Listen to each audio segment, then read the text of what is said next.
Evening with Hunter, wherever you are. And here in the studio is my co-host, Rio. How is the day going? Hello, Hunter. How are you? Tuning in slowly. Mambo Bado. Yes. I think this song is like seared in my brain now. Can you be able to sing it? Mambo Badu.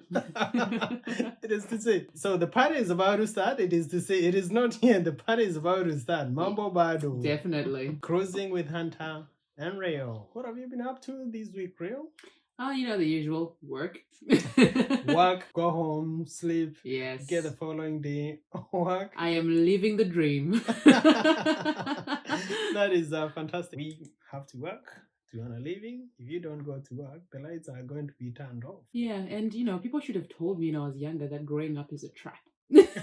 I would have stayed young a little bit longer. And stay in the mother's kitchen, getting fed, be done, and sure. But it is this tradition of, I found it very fascinating where I've traveled across Africa, different traditions, different cultures, etc. Where I was in Japan and I found if you get a career, for example, you work in the train, you have one career throughout your life and you retire there. Yo. If you're a shopkeeper or shop assistant or you run a restaurant, you're a waiter, that is your profession and you stay there. Now, that is different. And I resonate with data. For example, my community, we keep goats and cows.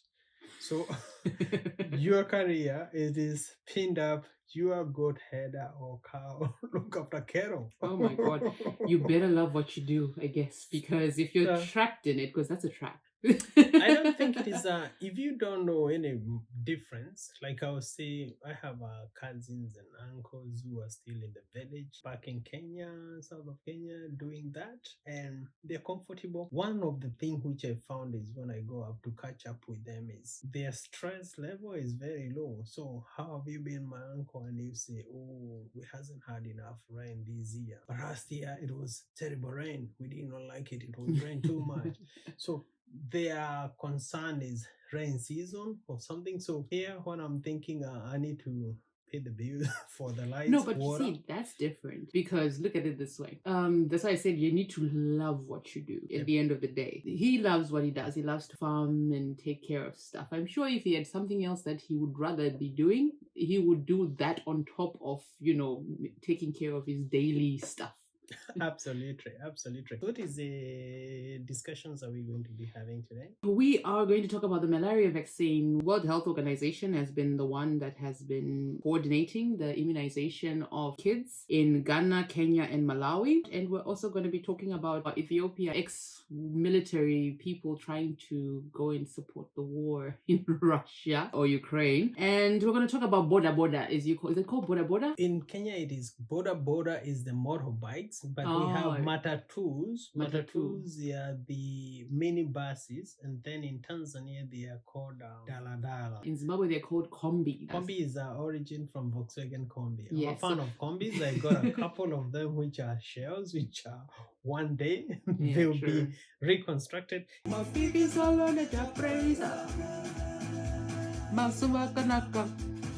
Mazuva and Akanaka. Rio, what are they saying?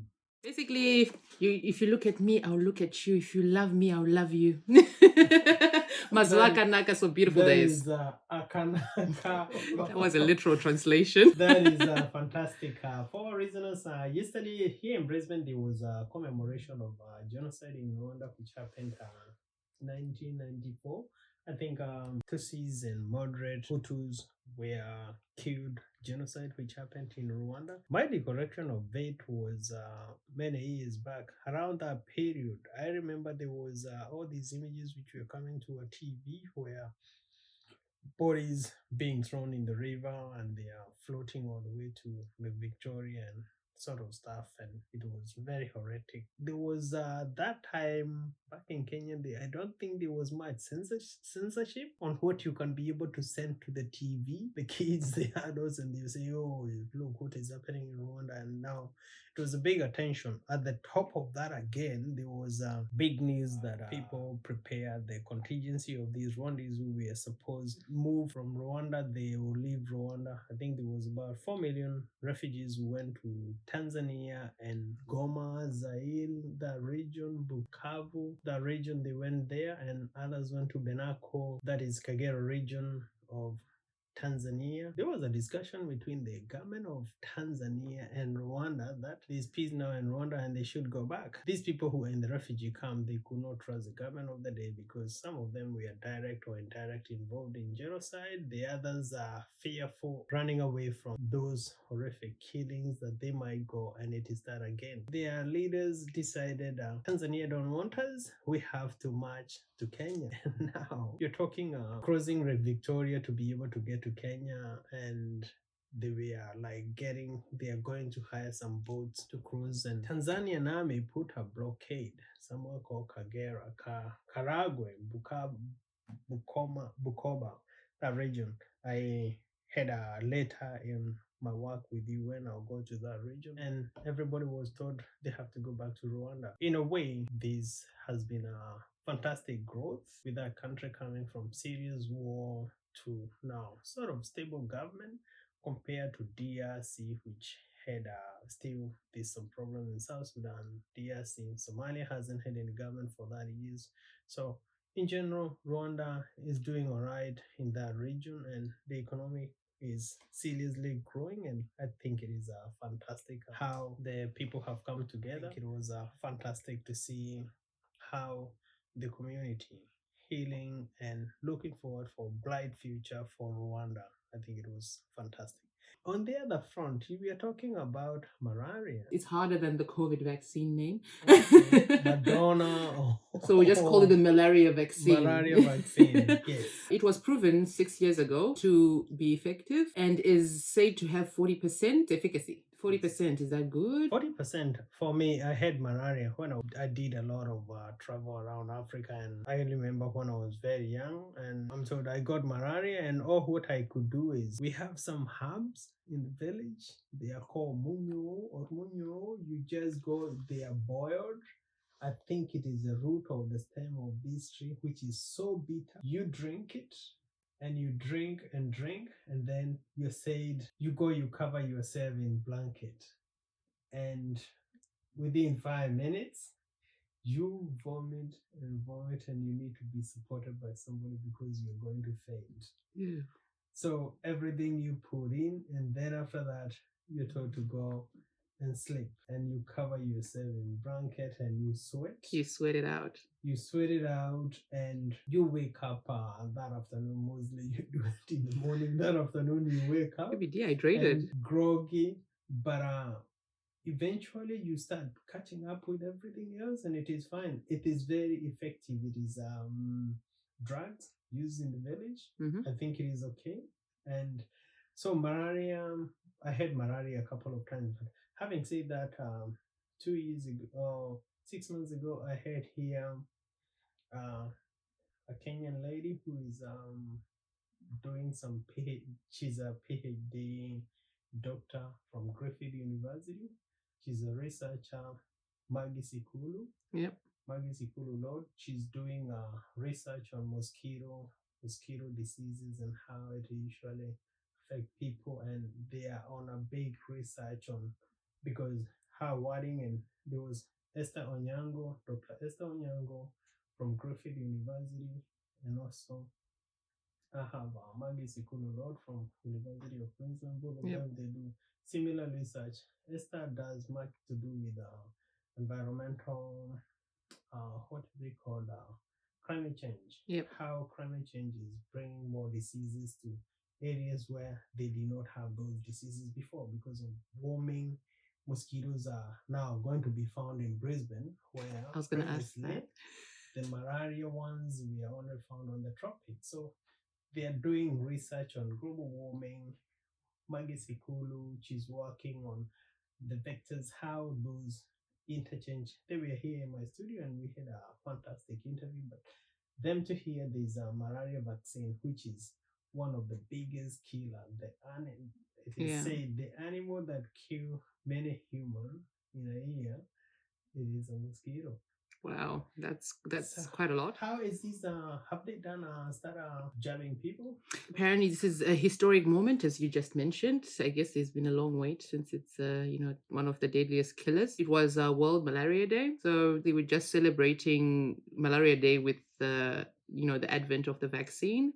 And about 1 million children, as I mentioned before, in Ghana, Malawi, and Kenya have already been either single or double jabbed. These are the way they jab. Is it the same way we were having COVID? You get a first jab and then a booster, or how is it working? They mentioned that it's a first injection and then you get a second. So all I know is that at the moment that there's 2 vaccines that you have to have a full dose. Yeah, to have it full dose. So the World Health Organization is the one that's coordinating this in these areas. PNG, Papua New Guinea, Yeah. Papua New Guinea, Indonesia, those places which are around the equator, they usually get people get knocked down so quick. I think in PNG, the biggest killer, it is malaria, and it is those sort of things. Hopefully, is there any stigma? You know how most African countries were very resistant to COVID vaccine because of historical issues of being used as guinea pigs. Yes. That has happened a lot. And when I read this article, it was the 6 years of it being to the point of being proved to its efficacy. It was being tested in Africa. So I would understand why people would the be. concern, I don't know, job. Is it the backside or is the arm or it is the leg or where it is? There's always those issues associated with our community. They are cautious. As I say, we have a historical sort of issues associated with that.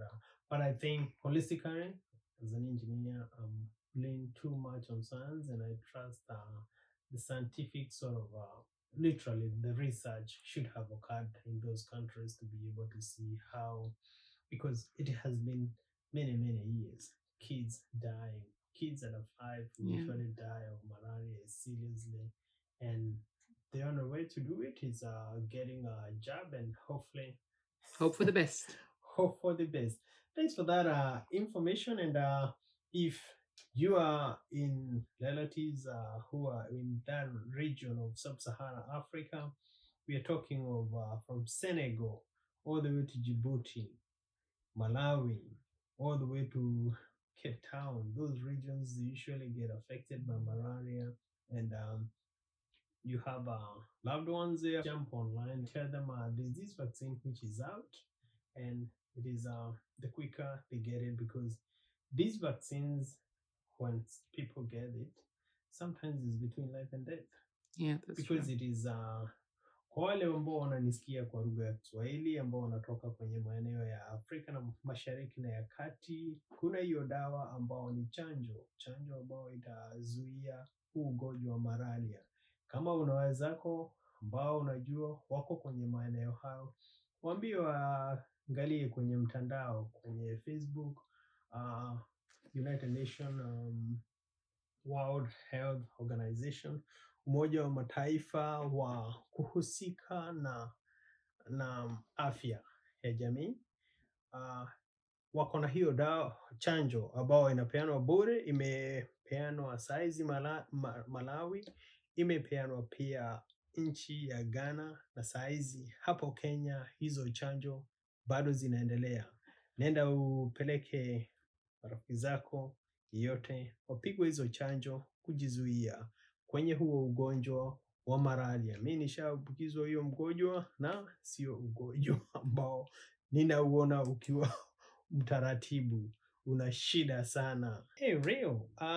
There was this issue I saw on a couple of channels that Ethiopian ex-servicemen who are unemployed, who have retired, they were lining up to go to not Ukraine, they are going to Russia to go and fight in the Ukraine war. What is this about? So They were queuing up to fight for Russia in the hopes for a better life. Oh my God. The question is, how bad does your life have to be to see this option as a way out of, poverty?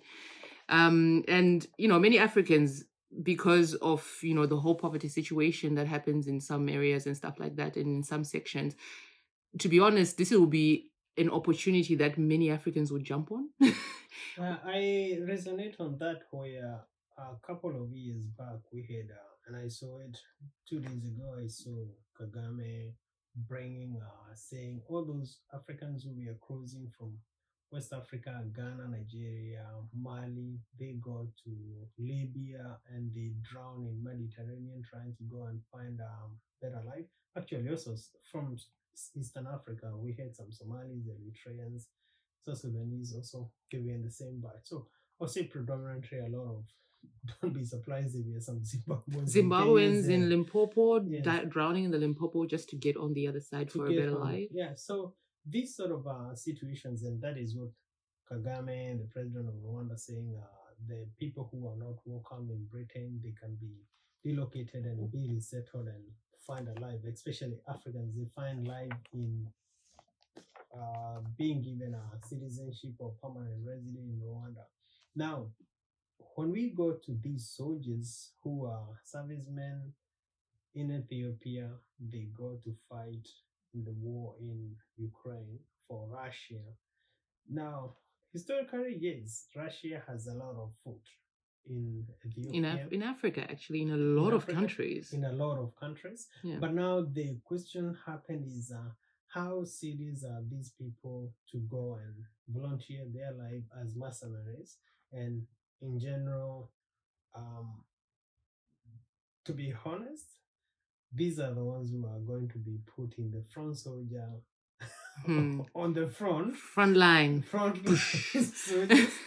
They will be told, and how they're coming from Ethiopia, which is average temperature is about 25 degrees, and then they are going to freeze their butt off. -40. They'll be on -40, and they are there. They cannot speak Russian. No. They cannot speak Ukrainian. They can kill. Yes, they have a gun, but now the problem is they are caught. They won't survive. It is they, first of all, they will die of cold. But now the bottom line also, it is a challenge for the government of the day that the servicemen, they are so desperate that there was no money left for them there when they retired from the service, and the best thing they can do to empower their life, it is to go being mercenary. And it is sad situations where a country, instead of sending professionals, nurses, doctors, engineers, they're sending human cargo to go on front line to be. So they're on the front line. So the Russian soldiers are at the back. So correction, it's not the country that's sending. Apparently there was a call out, which the Russians are refusing, that there was a call out for people who want to fight in the Russian war, and then they went and lined up. So obviously when it hit media, they're denying it. And you have all these people who've got this information from somewhere. That is, actually, there were some photos of people queuing. Yes. There are paperwork saying this is a honorary discharge after serving for 10 years in the military. This is a humanitarian crisis. And I'm fit to go to Moscow, and the following day I'll be shipped to the front line. But now that came up as a leaked by journalists. How many in the real sense possibly are on the ground? Imagine that. Because we wouldn't know. It is those things which is challenging where, and we go back to an issue of unemployment and poor governance in those African countries where you find the youth unemployment is so high. So anything they are looking is how quick they can get out of that country to go and look for a better life. Yeah. And it is so today they will remove Uhuru Kenyatta, who will be replaced with another cowboy. They get Mugambe have to go, and then they get Munagoa, and Munagoa will continue with the old regime. So finding that equilibrium of serious leaders in those countries who have serious interest to see the development of those countries, it is a fair bit of a challenge, and it is a pity. Yep, that is why we say those were our countries, but it is sad. It is sad how those sort of how is the economy bearing up in that area of sub-Saharan Africa, especially Well, Zambia, Zimbabwe, that region, Malawi. okay, going back to this. So this is what happens when African leaders weaponize poverty. So, like this, you can weaponize poverty. Again, to stay in power, you use, poverty as a weapon. And the problem that comes up after that is, if you present someone with $500 or with $2,000, that can, to them, in their own perception, it will change their whole entire life. And it becomes so attractive enough for someone, to hit self-destruct button and, be willing to do anything to be able to get that little remnants, to change their life. Sometimes they don't even do it for them. They do it for their kids or their family. And I it's think just so sad. Also, the community high expectations that this guy have left now the village. He have gone to trek the Sahara. He has packed all his stuff, and he's being assisted by these people smuggling. And so, where are you heading to? I need to go to Germany. I'm an engineer. I'm going to go and get a job there.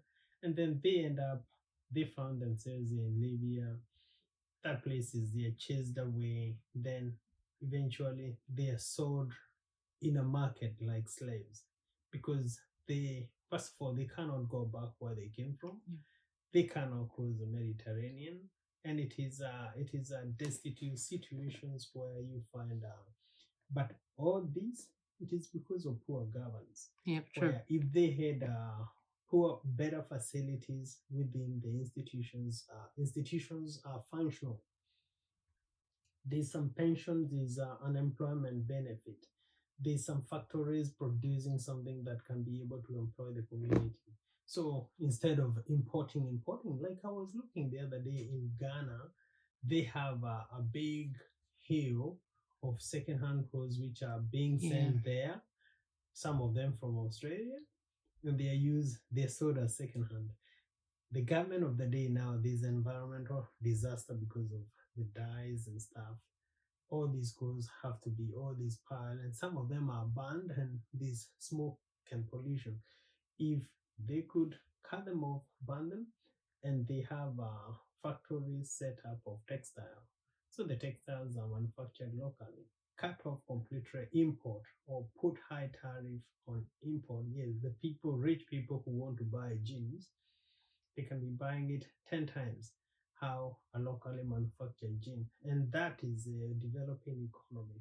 But then you find those sort of situations are politically controlled, and you find if the leader of the day happened to sort of bring that sort of situation, he's not going to get the vote.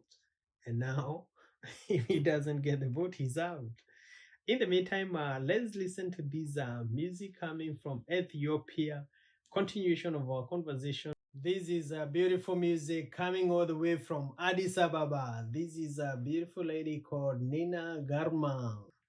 We were talking about this issue of people, for example, that region of Ethiopia, trying to go to fight war in Russia.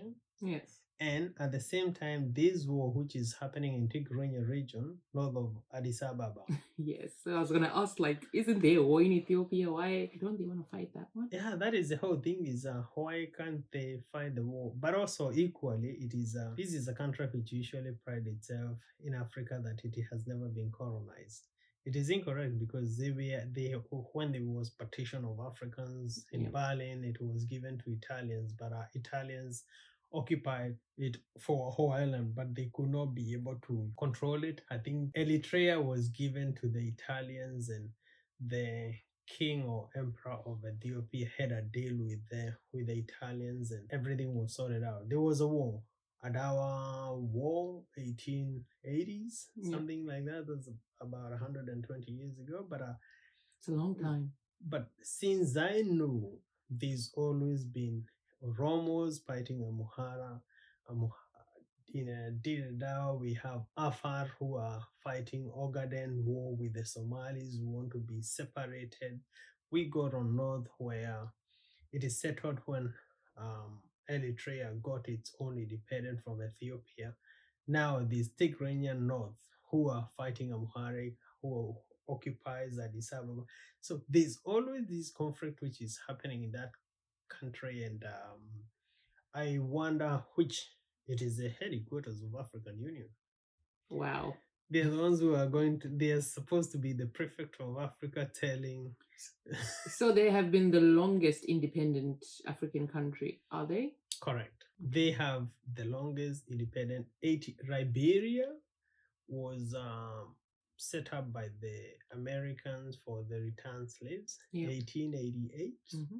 At the same time, that same period, twice but now it was a settlement which was a settlement for the refugees, and the Americans give them a sort of independence. It could not be colonized, but Ethiopia itself until 1818 there were incursions by the Italians to come to Ethiopia, but at the end of the day, they found they had their own war for Second World War back home. And then when they are putting forces, and then they said, but after all, at the end of the day, this country doesn't even have spaghetti. Imagine that. And pasta. So no croissants. Croissants are French. Croissants. And then they say, I reckon, David, let's get out of here. Let's get out of here. I think that is how the Ethiopia, but traditionally, apart from there's always conflict which is happening in this country where is it the governance system or is it the community sort of set up that you remember many years ago Michael Jackson doing some concert for drought in Ethiopia, but it wasn't also drought, it was a man-made drought where I read history that the community, when they do the period of there's a harvest period, and then you cultivate and you sow the planting, they disrupt that planting season. So planting season, when there's rain season, so as they can plant, they are attacked. So they stop, they cannot be able to farm. Now, come the harvest season, there's no food because they're peasants, they live in farms. So they are disrupted during that fighting, and that is what was causing all this drought. Yes, there was a prolonged drought, but the biggest one was a man-made drought. The government of the day also blocked convoys of World Food Program to come to those areas, and that was devastating. It is, because it was a catastrophe. I think it was the 80s or 90s. I can't remember. I see YouTube Michael Jackson doing some stuff. Yes. Now, we were to talk about the other thing to bring to your attention is one of the Kenyan dad, President Mwai Kibaki, passed away last week, and there's a lot of tribute about him. I was checking on social media, and I was seeing something which was coming for Kenyans in Queensland, where they put a note, we join fellow Kenyans to celebrate life and legacy of Mwai Kibaki, the President of Republic of Kenya. We recognize his outstanding contribution to our nation. We pay tribute to the leaders contributing positively to building Kenya and lifting our nation economically and heart with new height. We send heartfelt condolence for the strength and comfort of President's family and all Kenyans, wherever they are. That is a message that came from Bogwa, who is one of the conveners for Kenyans in Queensland. Asante sana Bogwa, na kwa wale Waswahili ambao wananisikia saizi, ngoma ndio hiyo. Brady Minor anasema watu wanataka sherehe wakati wako walevi, akiserebuka anataka sherehe. You have this program, right, which is coming up. Yes, I do. Men Don't Cry. And that's on the 6th of May at 6 p.m. So I am very excited to see you all there. This is the Men Don't Cry show. For our listeners, wherever you are, we got 4 tickets giveaway. If you could be able to reach up on our Facebook, Instagram, text us. You can also reach out to myself. You can reach out through the studio, Ready for EB Brisbane. We have 4 tickets giveaway. Come join us. Let's go and have some fun. Back on that program, how is the ticket sale going? Come on, because the tickets are getting sold out very quick. That is fantastic. I cannot wait to be there. And that is on this coming Friday. So it's this coming Friday, starting at 6 p.m. We have exciting, stuff to show you guys. And the theater play itself is just amazing. I'm really proud of my team, and I'm sure they're going to pull through and, give you the best performance of your life. It's something that you have to see, at least especially if you haven't seen theater. It will be very awesome to see it for the first time in your life on this show. That will be fantastic. I cannot wait to be able to attend this. So it is Brisbane Road, Brisbane Road in Ipswich. Studio 188. Studio 188. So Yes. that is the street address, Brisbane Road, and it used to be Old Baptist Church. Yes, it used to be. So it's behind the Old Baptist Church. It is a hall which is behind Old Baptist Church. That is where Studio 88 is. I cannot wait to see you guys there. I think it is going to be fun. Men don't cry. We got 4 ticket giveaway here in the studio. Pick the phone, jump on Instagram, jump on TikTok, jump on our mtandao, wherever you can be able to find us. And it is VAB, Ready for EB, and it is Voice of Africa by Africans, Ready for EB. Find us there. Give us a call. We have these tickets, 4 tickets giveaway, and it is on condition: first come, first get. Definitely. That is going to be fantastic. At the same time, we have that Saturday, we have African Award Night. Yes, I'm going to have so much fun. This is also, it is happening in Slack Creek. I think it is Grace House, Slack Creek. It is Paradise Road in Slack Creek. Yep. This is coming from QACC, Queensland African Community Council. They are the ones who are organizing this event. Last time I was there, and that event was beautiful. A lot of colorful ladies with a lot of beautiful dresses. So this is the time to, if you have that number of dress, we call them the Sadi best. Yes. Oh, and by the way, should I give you an applause for the nomination? I've been nominated for a big whatever it is. Whatever it is. Regardless, it is if I get a small medal to put in my pool room, whatever it is. If you win, I win. So yay! I think it is going to be fantastic. I'm very excited on that. I got a text message. Make sure you're wearing cardamom starch. Are you gonna get a tuxedo? I don't know. Buttoned up and everything. Yes, I cannot wait to see these. I think it is going to be fantastic. In the meantime, we got this lineup music coming from Nigeria, and these ladies, it is called Lika. Rio, there was something we were supposed to talk about. This is to do with the Africans in Ukraine. Oh yes, Africans in Ukraine. So while everybody else in Ethiopia is rushing to go to Russia to fight the Ukraine war,